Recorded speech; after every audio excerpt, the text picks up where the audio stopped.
Hi hello എല്ലാവർക്കും ലേണിയുടെ പുതിയ വീഡിയോയിലേക്ക് സ്വാഗതം. ഞാൻ ഋതു കൃഷ്ണ. നമ്മളിന്ന് ഡിസ്കസ് ചെയ്യാൻ പോകുന്നത് മാരത്തോൺ MCQ ആണ്. രസതന്ത്രം എന്ന ടോപ്പിക്കിൽ ഇതുവരെ ചോദിച്ചിട്ടുള്ള പ്രീവിയസ് ഇയർ ക്വസ്റ്റ്യൻസ് അടങ്ങിയിട്ടുള്ള 25 ക്വസ്റ്റ്യൻസ് ഉള്ള മാരത്തോൺ MCQ ആണ് നമ്മൾ ഇന്ന് ഡിസ്കസ് ചെയ്യാനായിട്ട് പോകുന്നത്. അപ്പം നമുക്ക് സമയം ഒട്ടും കളയാനില്ല, വേഗം നമുക്ക് നമ്മുടെ വീഡിയോയിലേക്ക് കിടക്കാം. അതിൽ ആദ്യത്തെ ചോദ്യം എന്താണ്? സ്റ്റിപ്നായിട്ട് ചുവടെ നൽകിയിരിക്കുന്നവയിൽ ഏതിൻ്റെ അയിരാണ്? ഈ ലോഹങ്ങളും അതിൻ്റെ കറസ്പോണ്ടിങ് ആയിട്ടുള്ള അയിരുകൾ പറഞ്ഞാൽ നമുക്കറിയാം ഓർ അല്ലേ, അതും എപ്പോഴും ചോദിക്കാറുണ്ട്. ഇപ്പോൾ ഈ 25 ക്വസ്റ്റ്യനിൽ തന്നെ 5ലധികം ക്വസ്റ്റ്യൻസ് അത് തന്നെയാണ്. അപ്പോൾ അത് വളരെയധികം ഇമ്പോർട്ടൻ്റ് ആയിട്ടുള്ള ഒരു ക്വസ്റ്റ്യൻ ആണ്. സ്റ്റിപ്നായിട്ട് ചുവടെ നൽകിയിരിക്കുന്നവയിൽ ഏതിൻ്റെ അയിരാണ്? അയിര് പറഞ്ഞാൽ ഓർ എന്നാണ് അല്ലേ. ഓപ്ഷൻസ് നോക്കാം. Option A lithium, option B potassium, option C tin, option D antimony. അപ്പോൾ സ്റ്റിപ്നൈറ്റ് എന്ന് പറയുമ്പോൾ നമുക്കറിയാം അത് ഏതിൻ്റെ അയിരാണ്? ആൻറ്റിമണിയുടെ അയിരാണ്. Right answer is option D antimony. Lithium, option A നോക്കിക്കേ, ലിഥിയം ആണല്ലേ. ലിഥിയത്തിൻ്റെ അയിര് ഏതൊക്കെയാണ്? പെറ്റാലൈറ്റ്, ലെപ്പിഡോലൈറ്റ്. പെറ്റാലൈറ്റും അതുപോലെ തന്നെ ലെപ്പിഡോലൈറ്റുമാണ് ലിഥിയത്തിൻ്റെ അയിര്. എന്താണ്? പെറ്റാലൈറ്റ് അതുപോലെ തന്നെ ലെപ്പിഡോലൈറ്റ്. പൊട്ടാസ്യത്തിൻ്റെ എന്താണ്? കർണാലൈറ്റ് ആണ്. പൊട്ടാസ്യത്തിൻ്റെ കർണാലൈറ്റ് ആണ്. ടിന്നിൻ്റെ എന്താണ്? ടിന്നിൻ്റെ അയിര് എന്താണ്? കാസിറ്ററൈറ്റ് ആണ്. ടിന്നിന് നമ്മൾ വെളുത്തീയം എന്ന് വേണമെങ്കിൽ പറയാം കേട്ടോ. വെളുത്തീയം എന്നും പറയാറുണ്ട് ചില ക്വസ്റ്റ്യൻസിൽ. ക്വസ്റ്റ്യൻ പേപ്പറിൽ വെളുത്തീയത്തിൻ്റെ അയിര് എന്താണെന്ന് ചോദിച്ചു കഴിഞ്ഞാൽ എന്താണ്? കാസിറ്ററൈറ്റ് ആണ്. അപ്പോൾ ലിഥിയം പെറ്റാലൈറ്റ്, ലെപ്പിഡോലൈറ്റ്, പൊട്ടാസ്യം കർണാലൈറ്റ്, പിന്നെ നമ്മൾ പറഞ്ഞു ആൻറ്റിമണീൻ്റെ സ്റ്റിപ്നൈറ്റ് അല്ലേ. സ്റ്റിപ്നൈറ്റ് ആണ് ആൻറ്റിമണിയുടെ, ടിന്നിൻ്റെ കാസിറ്ററൈറ്റ്. വളരെയധികം ഇമ്പോർട്ടൻ്റ് ആയിട്ടുള്ള കുറച്ച് ലോഹങ്ങളും അയിരുകളും നമുക്കൊന്ന് നോക്കാം. അലുമിനിയം എപ്പോഴും ചോദിക്കാറുള്ളതാണ്. അലുമിനിയത്തിൻ്റെ ബോക്സൈറ്റ്, ക്രയോലൈറ്റ്. അലുമിനിയത്തിന് ഏതാണ്? Bauxite, cryolite. യുറേനിയം കാർണോറ്റൈറ്റ് കേട്ടോ, കാർണോറ്റൈറ്റ് ആണ്. അതുപോലെ തന്നെ പിച്ച് ബ്ലെൻഡ് എന്നും പറയാറുണ്ട്. യുറേനിയത്തിൻ്റെ അയിര് ഏതൊക്കെയാണ്? കാർണോറ്റൈറ്റും അതുപോലെ തന്നെ പിച്ച് ബ്ലെൻഡും. ടൈറ്റാനിയം ഇൽമനൈറ്റ് ആണ് ടൈറ്റാനിയത്തിൻ്റെ. Mercury cinnabar. മെർക്കുറിയുടെ ഏതാണ്? സിന്നബാർ ആണ്. സിങ്കിന്റെ കലാമൈൻ ആണ്. സിങ്ക് ബ്ലെൻഡും വരാറുണ്ട് കേട്ടോ. സിങ്കിന്റെ ഏതാണ്? കലാമൈൻ ആണ്. കലാമൈൻ ഏതിന്റെ അയിരാണെന്ന് ചോദിക്കാറുണ്ട്, ഇടയ്ക്കിടയ്ക്ക് ചോദിക്കാറുണ്ട്. ഏതാണ്? സിങ്കിന്റെ ആണ്. നിക്കൽ ഏതാണ്? പെൻഡ് ലാൻഡൈറ്റ് ആണ്. നിക്കൽ ഏതാണ്? പെൻഡ് ലാൻഡൈറ്റ്. തോറിയത്തിന്റെ ഏതാണ്? മോണോസൈറ്റ് ആണ്. സോഡിയത്തിന്റെ കല്ലുപ്പ്, റോക്ക് സോൾട്ട്. ഓക്കെ, സോഡിയത്തിന്റെ ഏതാണ്? കല്ലുപ്പ് അല്ലെങ്കിൽ റോക്ക് സോൾട്ട്. ഇരുമ്പിന്റെ hematite, magnetite, iron pyrites, siderite എല്ലാം ഇരുമ്പിന്റെയാണ്. അപ്പൊ ഇരുമ്പിനാണ് കൂടുതൽ അയിരുകളുള്ളത് അല്ലേ. ഏതൊക്കെയാണ്? ഹെമറ്റൈറ്റ്, മാഗ്നറ്റൈറ്റ്, അയൺ പൈററ്റിസ്, അതുപോലെ തന്നെ സിഡറൈറ്റ്.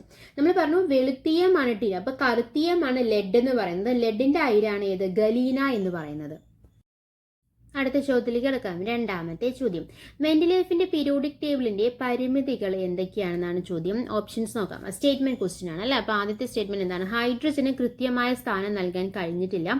രണ്ടാമത്തെ, ലിഥിയം, സോഡിയം, പൊട്ടാസ്യം മുതലായ ലോഹങ്ങളോടൊപ്പം അലോഹമായ ഹൈഡ്രജന് സ്ഥാനം നൽകി. മൂന്നാമത്തെ, ഗുണങ്ങളിൽ വളരെയധികം വ്യത്യാസമുള്ള മൂലകങ്ങളെ ഒരേ ഗ്രൂപ്പിൽ ഉൾപ്പെടുത്തി. നാലാമത്തെ, സോഡിയം, പൊട്ടാസ്യം തുടങ്ങിയ മൃദുലോഹങ്ങളോടൊപ്പം കോപ്പർ, സിൽവർ തുടങ്ങിയ കാഠിന്യമേറിയ ലോഹങ്ങൾ ഉൾപ്പെടുത്തി. ഇതില് എന്താണ്? പരിമിതികളാണ് ചോദിച്ചിരിക്കുന്നത്. ഏതൊക്കെയാണ് പരിമിതികൾ? ഇതിലെല്ലാം പരിമിതികളാണ് അല്ലെ. ഹൈഡ്രജന് കൃത്യമായ സ്ഥാനം നൽകാൻ കഴിഞ്ഞിട്ടില്ല, അതൊരു പരിമിതി തന്നെയാണ്.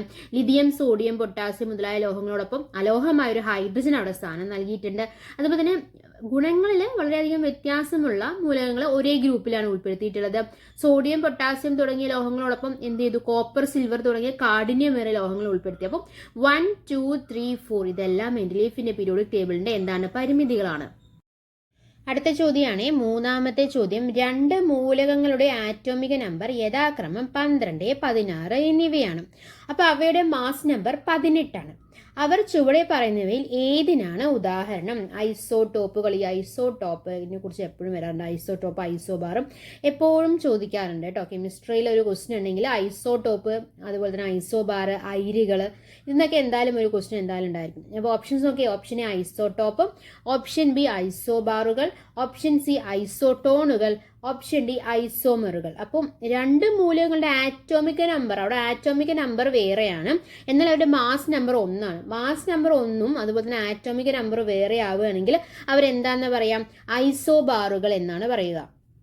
ഇനി ആറ്റോമിക് നമ്പർ 1ഉം അത് ഇവരുടെ മാസ് നമ്പർ മാറുകയാണെങ്കിൽ അവരുടെ എന്താണ്? ഐസോടോപ്പുകളാണ് അല്ലേ. ഐസോടോപ്പ് ഐസോബാർ വളരെ ഇമ്പോർട്ടൻ്റ് ആയ ടോപ്പിക് ആയതുകൊണ്ട് തന്നെ അതിൻ്റെ ഒരു ഡിഫറൻസിയേഷനാണ് ഇവിടെ കൊടുത്തിരിക്കുന്നത്. ഐസോടോപ്സ് എന്ന് പറഞ്ഞാൽ നമുക്കറിയാം ആ different atomic structure of the same element, ഒരേ എലമെൻറ്റിൻ്റെ തന്നെ ഡിഫറെൻറ്റ് ആറ്റോമിക് സ്ട്രക്ചറാണ് എന്തെന്ന് പറയുന്നത് ഐസോടോപ്പ് എന്ന് പറയുന്നത്. എന്നാൽ ഐസോബാർ എങ്ങനെയാണോ അത് chemical elements having the same atomic mass. ഒരു കാര്യം ആലോചിച്ച് വയ്ക്കാം, സെയിം ആറ്റോമിക് മാസ് ആണെങ്കിൽ ഐസോബാർ ആണ്, സെയിം ആറ്റോമിക് നമ്പർ ആണെങ്കിൽ എന്താണ് അത് ഐസോടോപ്പ് ആണ്. കാര്യം അതിൻ്റെ സെയിം എലമെൻറ്റിന് തന്നെ ഡിഫറെൻറ്റ് ആറ്റോമിക് സ്ട്രക്ചറാണ് ഇതിൽ കാണിക്കുന്നത്, ഐസോടോപ്പിൽ കാണിക്കുന്നത്. നമ്മൾ പറഞ്ഞു ഐസോടോപ്പിൽ ബ്ലൂവിൽ കൊടുത്തിരിക്കുന്നതാണ് കേട്ടോ ഐസോടോപ്പ് എന്ന് പറയുന്നത്. ഐസോടോപ്പിലൂടെ ആറ്റോമിക് നമ്പർ സെയിം ആയിരിക്കും അല്ലേ, എന്നാൽ ആറ്റോമിക് മാസ് അവിടെ ഡിഫറെൻ്റ് ആയിരിക്കും. ഏതെങ്കിലും ഒന്ന് പഠിച്ചു വയ്ക്കുക, അതിൻ്റെ ഓപ്പോസിറ്റ് ആയിരിക്കും അടുത്തത് അല്ലേ. Atomic masses are different from each other in the case of isotopes. പക്ഷേ ഐസോബാറിൻ്റെ കേസിൽ എന്താണ് ആറ്റോമിക് മാസസ് അവിടെ ഈക്വൽ ആയിരിക്കും. Same chemical elements in different ഫോമാണ്. നമ്മൾ പറഞ്ഞ കാര്യം തന്നെയാണ് പറയുന്നത്, എങ്ങനെ വേണമെങ്കിലും ക്വസ്റ്റ്യൻ വരാം. അതുകൊണ്ടാണ് ഈ കാര്യങ്ങൾ പല പല രീതിയിൽ നമ്മൾ പറയുന്നത്. ഓക്കെ, അതേപോലെ തന്നെ ഫിസിക്കൽ പ്രോപ്പർട്ടീസ് ഡിഫറെൻ്റ് ആയിരിക്കും ഏതിൻ്റെ കേസിൽ, ഐസോടോപ്പിൻ്റെ കേസിൽ. എന്നാൽ ഐസോബാറിൽ ഫിസിക്കൽ പ്രോപ്പർട്ടീസ് എല്ലാം സിമിലർ ആണെന്നല്ല, ഏകദേശം സിമിലർ ആയിരിക്കും. അപ്പോൾ ഐസോബാർ എന്ന് പറയുമ്പോൾ എന്താണ് ആറ്റോമിക് നമ്പർ അവിടെ ഡിഫറെൻ്റ് ആയിരിക്കും, എന്നാൽ ആറ്റോമിക് മാസ് അവിടെ ഈക്വൽ ആയിരിക്കും. ഐസോടോപ്പ് ടോപ്പ് ആറ്റം ടി അങ്ങനെ ഒന്ന് ഓർത്ത് വെച്ചാൽ മതി, ഐസോടോപ്പ് ആറ്റം. അപ്പോൾ ഐസോടോപ്പ് എന്ന് പറയുമ്പോൾ എന്താണ് ആറ്റോമിക് നമ്പർ ആണ് അല്ലെ, ആറ്റോമിക് നമ്പർ ആണ് അവിടെ ഈക്വൽ ആകുന്നത്. മാസ് ആറ്റോമിക് മാസ് പഠിച്ചു വയ്ക്കുന്നത്, മാസ് എന്ന് വയ്ക്കുക. മാസ് എവിടെയാണ് ഈക്വൽ ആകുന്നത്, ഐസോബാറിലാണ് ഈക്വൽ ആകുന്നത്. അപ്പോൾ ആറ്റോമിക് നമ്പർ ഐസോടോപ്പിലാണ് ഈക്വൽ ആകുന്നത്, മാസ് എവിടെയാണ് ഐസോബാറിലാണ് ഈക്വൽ ആകുന്നത്. ഇനി തെറ്റിക്കാൻ പാടില്ല, നമ്മൾ പഠിച്ചു കഴിഞ്ഞതാണ് ഐസോടോപ്പിലാണ് ആറ്റോമിക് നമ്പർ ഈക്വൽ ആകുന്നത്, മാസ് എവിടെയാണ് ഈക്വൽ ആകുന്നത് ഐസോബാറിലാണ്. അടുത്ത ചോദ്യമാണ് നാലാമത്തെ ചോദ്യം. ബക്കി ബോൾസ് എന്നും പറയാറുണ്ട്, അതുപോലെ തന്നെ ബക്ക്മിൻസ്റ്റർ എന്നും പറയാറുണ്ട്. ബക്കി ബോൾസ് എന്നറിയപ്പെടുന്ന കാർബണിന്റെ രൂപാന്തരം എന്താണെന്നാണ് ചോദ്യം. ഗ്രാഫൈറ്റ്, ഫുള്ളറിൻ, വജ്രം, ജിപ്സം. അപ്പോൾ ബക്കി ബോൾസ് എന്നറിയപ്പെടുന്ന കാർബണിന്റെ രൂപാന്തരം എന്താണ്? ബക്കി ബോൾസ് എന്നും പറയാറുണ്ട്, അതുപോലെ തന്നെ വേറൊരു പേരും ഉണ്ട് ബക്ക്മിൻസ്റ്റർ ഫുള്ളറിൻ എന്നും പറയാറുണ്ട്. അപ്പോൾ ഫുള്ളറിൻ ഏതാണ്? Right answer is option B, fullerene ആണ്. ബക്കി ബോൾ എന്നറിയപ്പെടുന്ന കാർബണിന്റെ രൂപാന്തരം എന്ന് പറയുന്നത് ബക്കി ബോൾസ് എന്ന് കാണാറുണ്ട്, ബക്കി ബാൾസ് എന്ന് കാണാറുണ്ട്, ബക്ക്മിൻസ്റ്റർ എന്ന് കാണാറുണ്ട് കേട്ടോ. അപ്പോൾ ബക്കി എന്നൊന്ന് ഓർത്ത് വയ്ക്കാം. അതിന്റെ കാർബണിന്റെ രൂപാന്തരം ഏതാണ്? ഫുള്ളറിൻ ആണ്. Right answer is option B, fullerene. കാർബണിന്റെ പ്രത്യേകത എന്താണ്? ഏറ്റവും കൂടുതൽ രൂപാന്തരത്വം പ്രകടിപ്പിക്കുന്ന മൂലകമാണ് കാർബൺ എന്ന് പറയുന്നത്. കാർബണിന്റെ രൂപാന്തരങ്ങളാണ് ഈ graphite, diamond, amorphous carbon, fullerene, carbon nano tube, graphene എന്നൊക്കെ തുടങ്ങിയതൊക്കെ കാർബണിന്റെ ഓരോ രൂപാന്തരങ്ങളാണെങ്കിൽ കാർബണിന്റെ അലോട്രോപ്പുകളാണ്. അതിൽ കാർബണിന്റെ ഏറ്റവും ശുദ്ധമായ രൂപമാണ് വജ്രം എന്ന് പറയുന്നത്. ഭൂമിയിലെ ഏറ്റവും കാഠിന്യമേറിയ വസ്തുവും ഇത് തന്നെയാണ്, വജ്രം തന്നെയാണ് അല്ലെ. ഗ്ലാസ് മുറിക്കാൻ ഉപയോഗിക്കുന്ന കാർബണിന്റെ അലോട്രോപ്പ് ഏതാണെന്ന് ചോദിച്ചു കഴിഞ്ഞാൽ ഏതാണ്? അത് വജ്രമാണ്. കൃത്രിമ വജ്രം കണ്ടെത്തിയത് ആരാണ്? ഹെൻറി മോയ്സൺ ആണ് കേട്ടോ. വജ്രം വൈദ്യുതി കടത്തിവിടുന്നില്ല, എന്താണ് കാരണം? വജ്രത്തിലൂടെ വൈദ്യുതി പോവില്ല, എന്താ കാരണം? വജ്രത്തിന്റെ ക്രിസ്റ്റൽ ഘടനയിലെ സ്വതന്ത്ര ഇലക്ട്രോണുകളുടെ അഭാവം കൊണ്ടാണ് വൈദ്യുതി കടത്തിവിടാൻ സാധിക്കാത്തത്. വജ്രത്തിന്റെ ഭാരം അളക്കുന്ന യൂണിറ്റ് ക്യാരറ്റ് ആണ്. 100 ക്യാരറ്റ് വജ്രം അറിയപ്പെടുന്നത് പാരഗൺ ആണ്. ഓക്കെ, 100 ക്യാരറ്റ് വജ്രം എന്ന് പറയുമ്പോൾ നമ്മൾ 916 എന്നൊക്കെ പറയുന്ന പോലെ 100 ക്യാരറ്റ് വജ്രം എന്നറിയപ്പെടുന്നത് പാരഗൺ ആണ്. വജ്രത്തിന്റെ ശുദ്ധത അളക്കാൻ ഉപയോഗിക്കുന്ന രശ്മികളാണ് അൾട്രാ വയലറ്റ് രശ്മികൾ അല്ലെങ്കിൽ അൾട്രാ വയലറ്റ് കിരണങ്ങൾ എന്ന് പറയുന്നത്. വജ്രം പറഞ്ഞു. അടുത്തൊരു അലോട്രോപ്പാണ് ഗ്രാഫൈറ്റ് എന്ന് പറയുന്നത്. ഏറ്റവും സ്റ്റേബിൾ ആയിട്ടുള്ള കാർബണിന്റെ ഏറ്റവും സ്ഥിരതയുള്ള സ്റ്റേബിളുള്ള ക്രിസ്റ്റൽ അലോട്രോപ്പാണ് ഗ്രാഫൈറ്റ് എന്ന് പറയുന്നത്. വൈദ്യുതിയുടെ ചാലകമായ അലോഹം എന്നറിയപ്പെടുന്ന കാർബണിന്റെ അലോട്രോപ്പ് ഏതാണെന്ന് ചോദിച്ചു കഴിഞ്ഞാൽ അത് ഏതാണ്? ഗ്രാഫൈറ്റ് ആണ്. ഈ ഗ്രാഫൈറ്റിന്റെ പ്രത്യേകത എന്താണെന്ന് വെച്ച് കഴിഞ്ഞാൽ ലോഹത്തിന്റെ ക്യാരക്ടറും കാണിക്കും, അതുപോലെ തന്നെ അലോഹത്തിന്റെ ക്യാരക്ടറും കാണിക്കും. അപ്പോൾ ലോഹത്തിന്റെയും അലോഹത്തിന്റെയും സ്വഭാവം പ്രകടിപ്പിക്കുന്ന കാർബണിന്റെ രൂപമാണ് ഇത് ഗ്രാഫൈറ്റ് എന്ന് പറയുന്നത്. അടുത്താണ് ഗ്രഫീൻ ആണ് അല്ലെ. ഗ്രഫീൻ നോക്കിക്കേ, ഗ്രഫീൻ എന്നുള്ളൊരു പേര് തന്നെ ഗ്രാഫൈറ്റ് പ്ലസ് ഫുള്ളറിൻ പോലെ അതിൽ ഗ്രായും ഉണ്ട് ഫായും ഉണ്ട്. അപ്പോൾ ഒന്ന് ഓർത്ത് വെക്കാം, ഗ്രാഫൈറ്റ്, ഫുള്ളറിൻ മുതലായ കാർബൺ രൂപാന്തരങ്ങളുടെ അടിസ്ഥാന യൂണിറ്റ് ആണ് ഗ്രഫീൻ എന്ന് പറയുന്നത്. ഓക്കെ, ഗ്രഫീൻ എന്ന് പറയുന്നതാണ് ഗ്രാഫൈറ്റ്, ഫുള്ളറിൻ മുതലായ കാർബൺ രൂപാന്തരങ്ങളുടെ അടിസ്ഥാന unit. Basic unit of graphite and fullerene ആണ് ഇത് ഗ്രഫീൻ. പിന്നെ എന്തൊക്കെയാണ് പറയാനുള്ളത് ഗ്രഫീനെ കുറിച്ച്? നമ്മൾ നാനോ ടെക്നോളജി രംഗത്തൊക്കെ ഉപയോഗിക്കുന്ന കാർബണിന്റെ അലോട്രോപ്പ് ഏതാ ചോദിച്ചു കഴിഞ്ഞാൽ അത് ഗ്രഫീനാണ്. സ്റ്റീലിനേക്കാളും നല്ല സ്ട്രോങ് ആണ്. സ്റ്റീലിനേക്കാളും ഏകദേശം 200 മടങ്ങ് ബലമുള്ള കാർബണിന്റെ അലോട്രോപ്പാണ് ഗ്രഫീൻ. ഗ്രാഫൈറ്റിന്റെ ഒരു പാളിക്ക് സമാനമാണ് ഒരു ഗ്രഫീൻ എന്ന് പറയുന്നത്. ഗ്രാഫൈറ്റിന്റെ ഒരു പാളിക്ക് സമാനമാണ് എന്ത്, ഒരു ഗ്രഫീൻ എന്ന് പറയുന്നത്. അടുത്ത ആളാണ് ഫുള്ളറിൻ അല്ലെ. ഫുള്ളറിൻ എന്ന് പറയുമ്പോൾ കാർബണിന്റെ ഗോളാകൃതിയിലുള്ളതും പൊള്ളയായതുമായിട്ട് ഒരു അലോട്രോപ്പാണ് ഇത് ഫുള്ളറിൻ എന്ന് പറയുന്നത്. ഈ പഞ്ചഭുജ ആകൃതിയാണ് അതിനുള്ളത്. പഞ്ചഭുജ ആകൃതിയും അതുപോലെ തന്നെ ഷഡ്ഭുജ ആകൃതിയിലുള്ള വലയങ്ങൾ ചേർന്ന് കാർബണിന്റെ അലോട്രോപ്പാണ് ഫുള്ളറിൻ എന്ന് പറയുന്നത്. ഹീലിയം, ആർഗൺ പോലെയുള്ള വാതകങ്ങളുടെ സാന്നിധ്യത്തിൽ ഗ്രാഫൈറ്റ് ചൂടാക്കിയാണ് ഫുള്ളറിൻ ഉണ്ടാക്കുന്നത്. അപ്പം ഗ്രാഫൈറ്റും ഗ്രഫീനും ഫുള്ളറിനും എല്ലാം കണക്റ്റഡ് ആണ് അല്ലെ.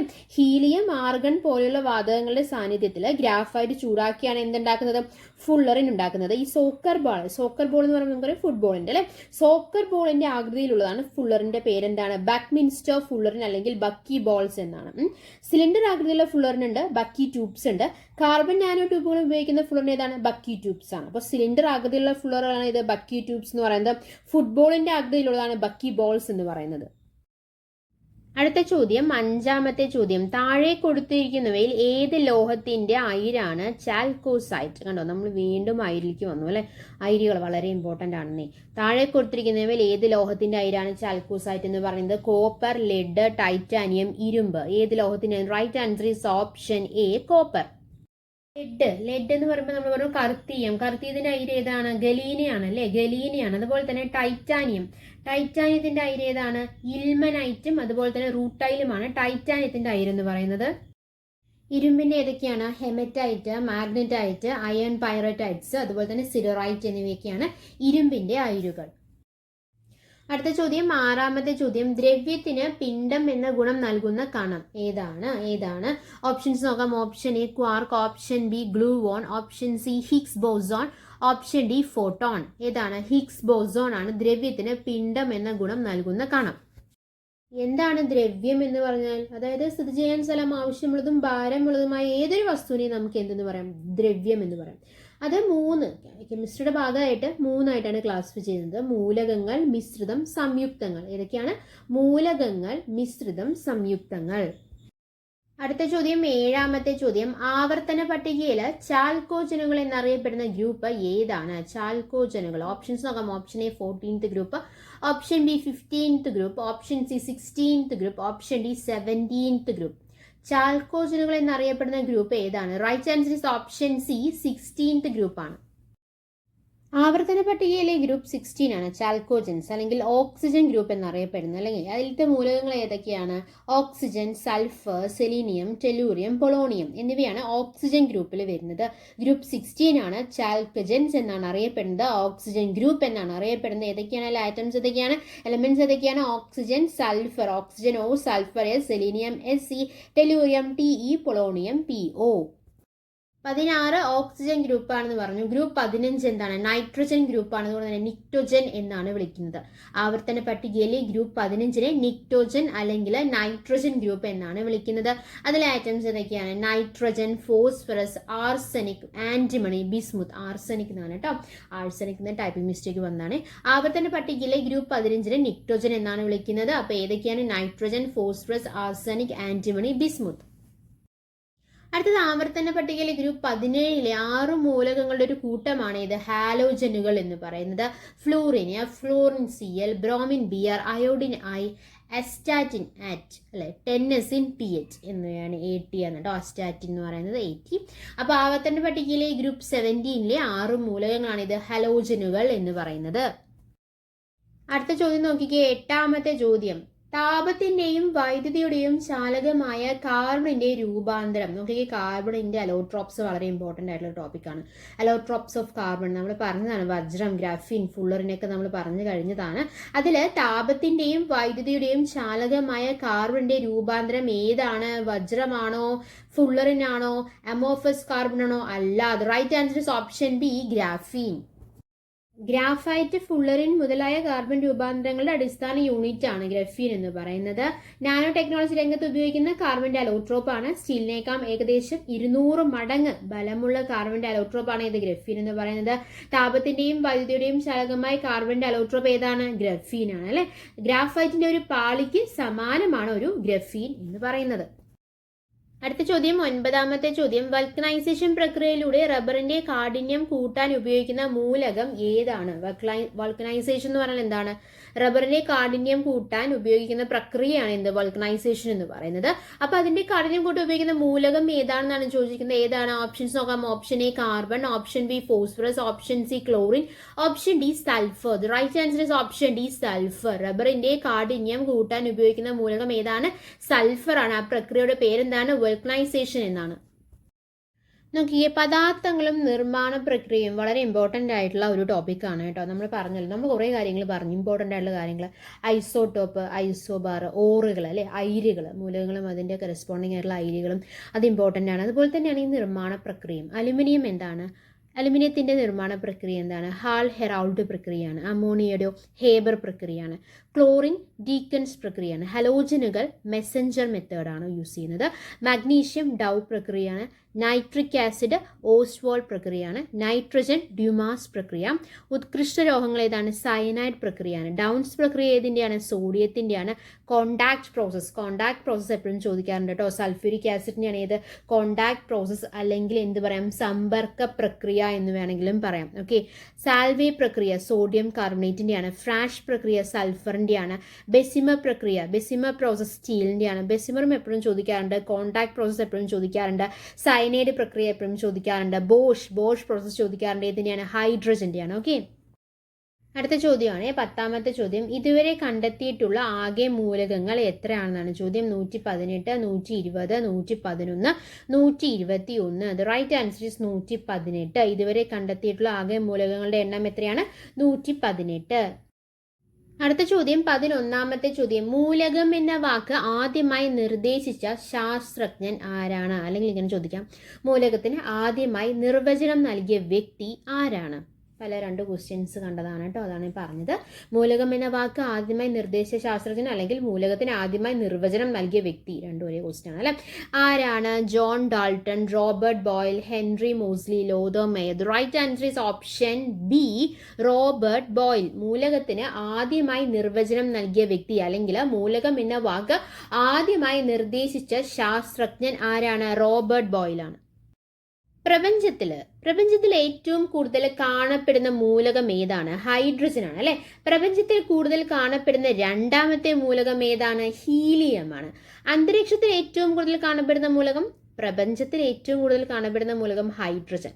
അന്തരീക്ഷത്തിൽ ഏറ്റവും കൂടുതൽ കാണപ്പെടുന്ന മൂലകം നൈട്രജൻ. പ്രപഞ്ചത്തിൽ കൂടുതൽ കാണപ്പെടുന്ന 2ാമത്തെ മൂലകം, ആദ്യത്തെ ഹൈഡ്രജൻ ആണെങ്കിൽ 2ാമത്തെ ആരാണ്? ഹീലിയം ആണ് അല്ലെ. Hydrogen H, helium H. ആദ്യത്തെ ആറ്റോമിക് നമ്പർ ആണ് ഹൈഡ്രജൻ, 2ാമത്തെയാണ് ഹീലിയം അല്ലെ. അന്തരീക്ഷത്തിൽ ഏറ്റവും കൂടുതൽ കാണപ്പെടുന്ന മൂലകം ഏതാണ്? നൈട്രജൻ ആണ്. നമ്മൾ പറഞ്ഞല്ലോ, അന്തരീക്ഷത്തിൽ ഏറ്റവും കൂടുതൽ കാണപ്പെടുന്ന മൂലകമാണ് നൈട്രജൻ എന്ന് പറയുന്നത്. അന്തരീക്ഷത്തിൽ കൂടുതൽ കാണപ്പെടുന്ന 2ാമത്തെ ആളാരാണ്? 2ാമത്തെ മൂലകം ഓക്സിജൻ ആണ്. ഭൂവൽക്കത്തിൽ ഏറ്റവും കൂടുതൽ കാണപ്പെടുന്ന മൂലകമാണ് ഓക്സിജൻ എന്ന് പറയുന്നത്. അപ്പോൾ ഭൂവൽക്കത്തിൽ ഏറ്റവും കൂടുതൽ കാണപ്പെടുന്ന 2ാമത്തെ മൂലകം എന്ന് പറയുന്നത് സിലിക്കൺ ആണ്. 2ാമത്തെ പറയാനുള്ള കാരണം PSCയിൽ കൂടുതലും 2ാമത്തെയാണ് ചോദിക്കുന്നത് കണ്ടിട്ടുള്ളത്. ആദ്യത്തെയൊക്കെ വിട്ടു അവർ അല്ലേ. 2ാമത്തെയാണ് ചോദിച്ച് കണ്ടിരിക്കുന്നത്. അതാണ് ഞാൻ പറഞ്ഞത്. പ്രപഞ്ചത്തിൽ ഏറ്റവും കൂടുതൽ കാണപ്പെടുന്ന ആദ്യത്തെ മൂലകം ഹൈഡ്രജൻ, 2ാമത്തെ ഹീലിയം. അന്തരീക്ഷത്തിൽ ഏറ്റവും കൂടുതൽ കാണപ്പെടുന്ന മൂലകം നൈട്രജൻ, 2ാമത്തെ ഓക്സിജൻ. ഓക്സിജൻ ഒരു പ്രത്യേകത കൂടിയുണ്ട്. എന്താണ്? ഭൂവൽക്കത്തിൽ ഏറ്റവും കൂടുതൽ കാണപ്പെടുന്ന മൂലകമാണ് ഏത്? ഓക്സിജൻ എന്ന് പറയുന്നത്. നമ്മൾ പറഞ്ഞു ഭൂവൽക്കത്തിൽ ഏറ്റവും കൂടുതൽ കാണപ്പെടുന്ന മൂലകമാണ് ഓക്സിജൻ അല്ലെ. അപ്പോൾ ഏറ്റവും കൂടുതൽ കാണപ്പെടുന്ന 2ാമത്തെ ആരാണ്? 2ാമത്തെ മൂലകം ഏതാണ്? സിലിക്കൺ ആണ് അല്ലെ. ഇനി ഏറ്റവും കുറഞ്ഞ അളവിൽ കാണപ്പെടുന്ന മൂലകം ഏതാണ്?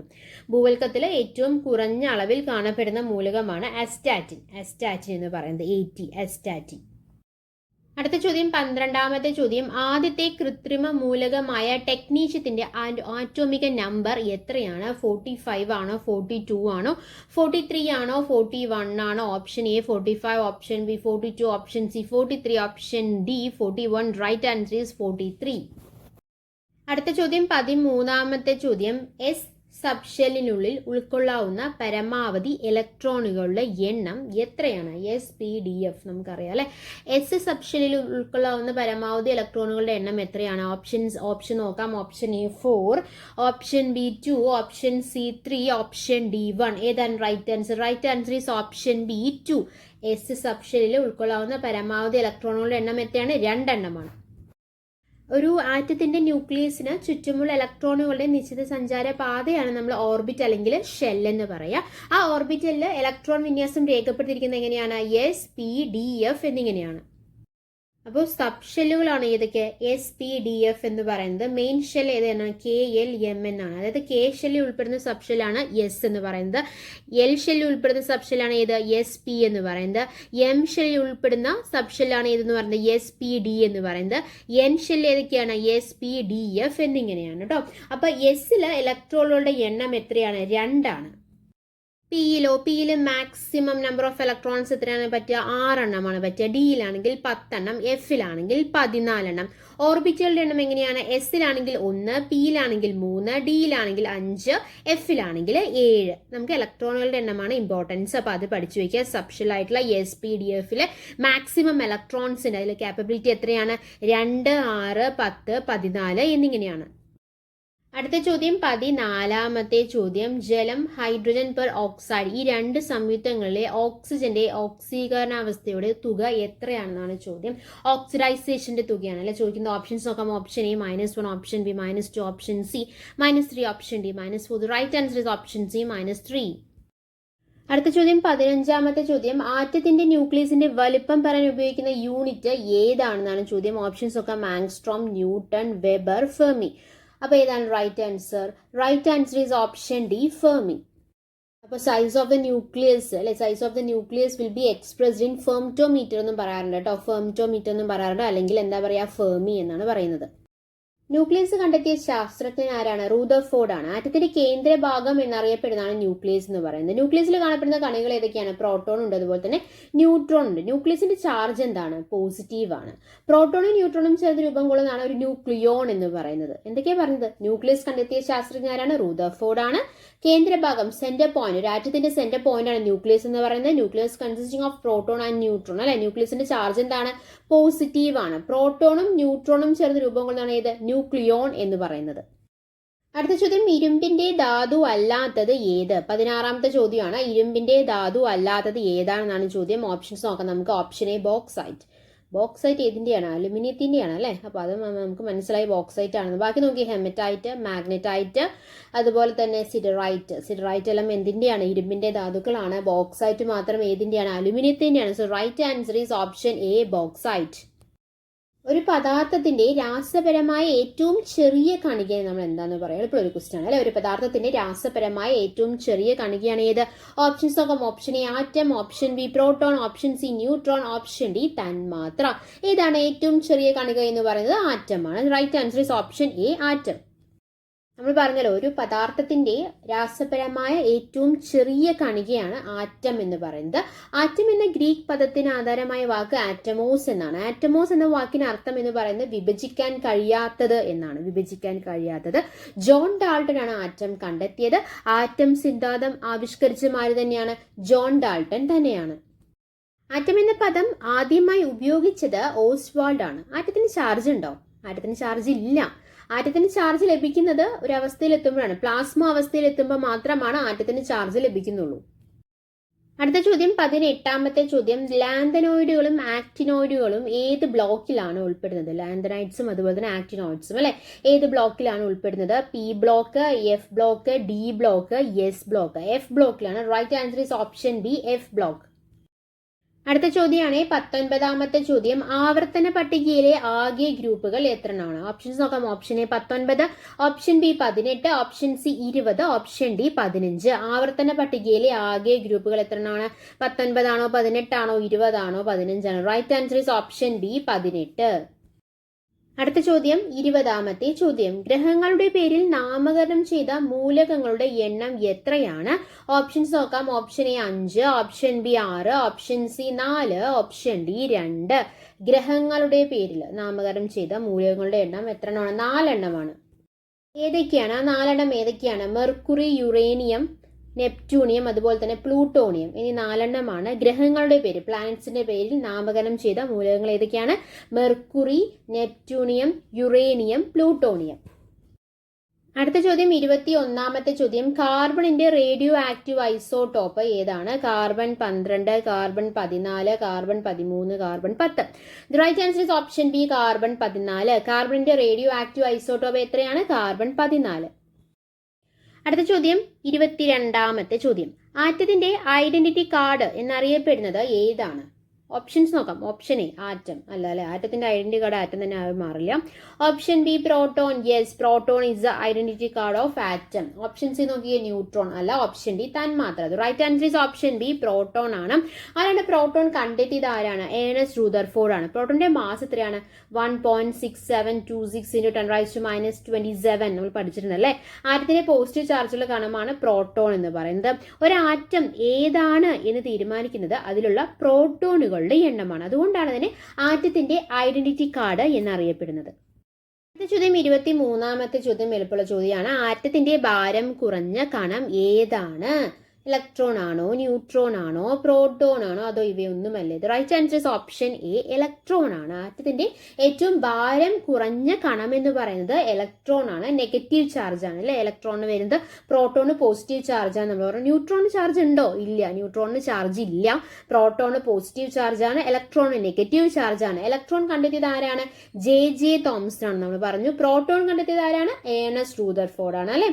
ഇലക്ട്രോണിന്റെ ചാർജ് 1.602 × 10⁻⁻19 കൂളോം ആണ്. ഇലക്ട്രോണിന്റെ മാസ് എത്രയാണ്? 9.109 × 10⁻31 കിലോഗ്രാം ആണ്. ഇലക്ട്രോണിന്റെ ചാർജ് കണ്ടെത്തിയത് ആരാണ്? മില്ലിക്കൺ ആണ് കേട്ടോ. ഇലക്ട്രോണിന്റെ ചാർജ് കണ്ടെത്താൻ ഉപയോഗിച്ച ഒരു പരീക്ഷണമുണ്ട്. ആ പരീക്ഷണത്തിന്റെ പേരാണ് ഓയിൽ ഡ്രോപ്പ് പരീക്ഷണം എന്ന് പറയുന്നത്. നമ്മൾ പറഞ്ഞായിരുന്നു ഒരു ആറ്റത്തിന്റെ ഐഡന്റിറ്റി കാർഡ് അല്ലെങ്കിൽ ഫിംഗർ പ്രിന്റ് അല്ലെങ്കിൽ ഒരു ആറ്റം ഏതാണ് എന്ന് തീരുമാനിക്കുന്നത് പ്രോട്ടോൺ ആണെന്ന് പറഞ്ഞു അല്ലെ. എന്നാൽ ഒരു പദാർത്ഥത്തിന്റെ രാസ സ്വഭാവം നിർണ്ണയിക്കുന്ന ആരാണ്? ഇലക്ട്രോൺ ആണ് അല്ലെ. ഒരു പദാർത്ഥത്തിന്റെ രാസ സ്വഭാവം നിർണ്ണയിക്കുന്നത് ഇലക്ട്രോൺ ആണ്. ഒരു ആറ്റം ഏതാണെന്ന് തീരുമാനിക്കുന്നത് പ്രോട്ടോണുമാണ്. അടുത്ത ചോദ്യം നമ്മൾ ഡിസ്കസ് ചെയ്തൊരു ചോദ്യമാണ് കേട്ടോ. ഇതിപ്പോ തന്നെ നമ്മൾ ഡിസ്കസ് ചെയ്തൊരു ചോദ്യമാണ്. 24ാമത്തെ ചോദ്യം. അന്തരീക്ഷ വായുവിൽ ഏറ്റവും കൂടുതലുള്ള മൂലകം. അന്തരീക്ഷ വായുവിലാണ്. ഓപ്ഷൻസ് നോക്കാം. Option A nitrogen, option B oxygen, option C hydrogen, option D ഇവയൊന്നുമല്ല. നമ്മൾ പഠിച്ചിട്ടുണ്ട് അന്തരീക്ഷ വായുവിൽ ഏറ്റവും കൂടുതലുള്ള മൂലകം ഏതാണ്? Right answer is option A nitrogen ആണ്. അപ്പൊ അന്തരീക്ഷത്തിൽ ഏറ്റവും കൂടുതൽ കാണപ്പെടുന്ന മൂലകം നൈട്രജൻ ആണെന്ന് പറഞ്ഞു. അന്തരീക്ഷത്തിൽ കൂടുതൽ കാണപ്പെടുന്ന രണ്ടാമത്തെ മൂലകം ചോദിക്കുകയാണെങ്കിലോ എക്സാമിന് അത് ഓക്സിജൻ ആണ്. Option B oxygen. ആ അളവിൽ തന്നെ കൊടുത്തിരിക്കുന്നത്. ആദ്യത്തെ ആള് നൈട്രജൻ. അന്തരീക്ഷ വായുവിൽ ഏറ്റവും കൂടുതലുള്ള മൂലകം നൈട്രജൻ ആണ്. രണ്ടാമത്തെ ആളാരാണ്? ഓക്സിജൻ ആണ്. മൂന്നാമത്തെ ആൾ ഹൈഡ്രജൻ അല്ല കേട്ടോ. പ്രപഞ്ചത്തിൽ ഏറ്റവും കൂടുതൽ കാണപ്പെടുന്ന മൂലകമാണ് ഹൈഡ്രജൻ. പ്രപഞ്ചത്തിൽ ഏറ്റവും കൂടുതൽ കാണപ്പെടുന്ന മൂലകം ആരാണ്? ഹൈഡ്രജൻ ആണ്. അന്തരീക്ഷത്തിൽ ഏറ്റവും കൂടുതൽ കാണപ്പെടുന്ന മൂലകം ഏതാണ്? നൈട്രജൻ ആണ്. രണ്ടാമത്തെ മൂലകമാണ് ഓക്സിജൻ എന്ന് പറയുന്നത്. പ്രപഞ്ചത്തിൽ ഏറ്റവും കൂടുതൽ കാണപ്പെടുന്ന മൂലകമാണ് ഏത്? ഹൈഡ്രജൻ എന്ന് പറയുന്നത്. നമ്മൾ പറഞ്ഞു അന്തരീക്ഷ വായുവിലെ ഏറ്റവും കൂടുതലുള്ള മൂലകമാണ് നൈട്രജൻ, രണ്ടാമത്തെയാണ് ഓക്സിജൻ. ആ ഓക്സിജൻ ഭൂവൽക്കത്തിൽ ഏറ്റവും കൂടുതൽ കാണപ്പെടുന്ന മൂലകമാണ്. ഭൂവൽക്കത്തിൽ ഏറ്റവും കൂടുതൽ കാണപ്പെടുന്ന മൂലകമാണ് ഓക്സിജൻ. അപ്പൊ ഭൂവൽക്കത്തിൽ കൂടുതൽ കാണപ്പെടുന്ന രണ്ടാമത്തെ മൂലകം സിലിക്കൺ ആണ്. ഓക്കെ, നൈട്രജൻ അന്തരീക്ഷത്തില്, ഓക്സിജൻ ഭൂവൽക്കത്തില്, ഹൈഡ്രജൻ പ്രപഞ്ചത്തില്. അപ്പോൾ എന്താണ്? നൈട്രജൻ അന്തരീക്ഷത്തിൽ ഏറ്റവും കൂടുതൽ കാണപ്പെടുന്നു, ഓക്സിജൻ ഭൂവൽക്കത്തിൽ ഏറ്റവും കൂടുതൽ കാണപ്പെടുന്നു, ഹൈഡ്രജൻ പ്രപഞ്ചത്തിൽ ഏറ്റവും കൂടുതൽ കാണപ്പെടുന്നു. ഇനി രണ്ടാമത്തെ, പ്രപഞ്ചത്തിൽ ഏറ്റവും കൂടുതൽ കാണപ്പെടുന്ന രണ്ടാമത്തെ മൂലകം എന്ന് പറയുന്നത് ഹീലിയമാണ്. രണ്ടാമത്തെ മൂലകം അന്തരീക്ഷത്തിൽ കൂടുതൽ കാണപ്പെടുന്ന രണ്ടാമത്തെ മൂലകമാണ് ഓക്സിജൻ എന്ന് പറയുന്നത്. ഭൂവൽക്കത്തിൽ കൂടുതൽ കാണപ്പെടുന്ന രണ്ടാമത്തെ മൂലകമാണ് സിലിക്കൺ എന്ന് പറയുന്നത്. അടുത്ത ചോദ്യമാണ് 25ാമത്തെ ചോദ്യം, അവസാനത്തെ ചോദ്യം. ടെല്ലസ് എന്ന ലാറ്റിൻ വാക്കിന്റെ അർത്ഥം എന്താണ്? ഓപ്ഷൻസ് നോക്കാം. ഓപ്ഷൻ എ ചന്ദ്രൻ, ഓപ്ഷൻ ബി സൂര്യൻ, ഓപ്ഷൻ സി ഭൂമി, ഓപ്ഷൻ ഡി ഇവയൊന്നുമല്ല. ടെല്ലസ് എന്ന ലാറ്റിൻ വാക്കിന്റെ അർത്ഥം എന്താണ്? Right answer is option C ഭൂമി എന്നാണ്. ഓക്കെ, അപ്പം നമ്മൾ 25 ക്വസ്റ്റ്യൻസ് രസതന്ത്രം എന്ന ടോപ്പിക്കിൽ 25 ക്വസ്റ്റ്യൻസ് ആണ് നമ്മൾ ഇന്ന് ഡിസ്കസ് ചെയ്തത്. രസതന്ത്രത്തിന്റെ ആദ്യകാല നാമം എന്തായിരുന്നു? ആൽക്കമി എന്നായിരുന്നു കേട്ടോ. രസതന്ത്രത്തിന്റെ പിതാവ് എന്നറിയപ്പെടുന്നത് ആള് തന്നെയാണ് മൂലകത്തിന് ആദ്യമായി നിർവചനം നൽകിയ വ്യക്തി. രസതന്ത്രത്തിന്റെ പിതാവ് ആരാണ്? റോബർട്ട് ബോയിൽ ആണ്. അദ്ദേഹം തന്നെയാണ് മൂലകത്തിന് ആദ്യമായി നിർവചനം നൽകിയ വ്യക്തിയും ആര് തന്നെയാണ്? റോബർട്ട് ബോയിൽ തന്നെയാണ്. നമ്മൾ പറഞ്ഞു രസതന്ത്രത്തിന്റെ പിതാവ് എന്നറിയപ്പെടുന്നത് റോബർട്ട് ബോയിൽ ആണെന്ന് പറഞ്ഞു. എന്നാൽ ആധുനിക രസതന്ത്രത്തിന്റെ പിതാവ് എന്നറിയപ്പെടുന്ന അദ്ദേഹമല്ല, അത് ലാവോസിയർ ആണ് ആധുനിക രസതന്ത്രത്തിന്റെ പിതാവ് എന്നറിയപ്പെടുന്നത്. ഇനി UNO കെമിസ്ട്രി വർഷമായി ആചരിച്ചത് ഏത് വർഷമാണ്? 2011 ആണ്. എന്താണ് കാരണം? 1911 റേഡിയവും പൊളോണിയവും കണ്ടെത്തിയതിന് മേരി ക്യൂറിക്ക് നോബൽ സമ്മാനം ലഭിച്ചതിന്റെ സ്മരണയ്ക്കായിട്ടാണ് 2011 UNO കെമിസ്ട്രി വർഷമായി ആചരിച്ചത്. രസതന്ത്രത്തിന്റെ ആദ്യത്തെ നോബൽ പ്രൈസ് ജേതാവ് ജേക്കബ്സ് വാൻ ഹോഫ് ആണ്. ഓസ്മോട്ടിക് പ്രഷർ കണ്ടെത്തിയതിനാണ് രസതന്ത്രത്തിന് ആദ്യത്തെ നോബൽ പ്രൈസ് കിട്ടുന്നത്. ആർക്കാണ് കിട്ടുന്നത്? ജേക്കബ്സ് വാൻ ഹോഫിനാണ് ആദ്യത്തെ പ്രൈസ് കിട്ടുന്നത്. രസതന്ത്രത്തിന് 2 തവണ നോബൽ പ്രൈസ് ലഭിച്ച വ്യക്തി ആരാണ്? ഫെഡറിക് സാംഗർ ആണ്.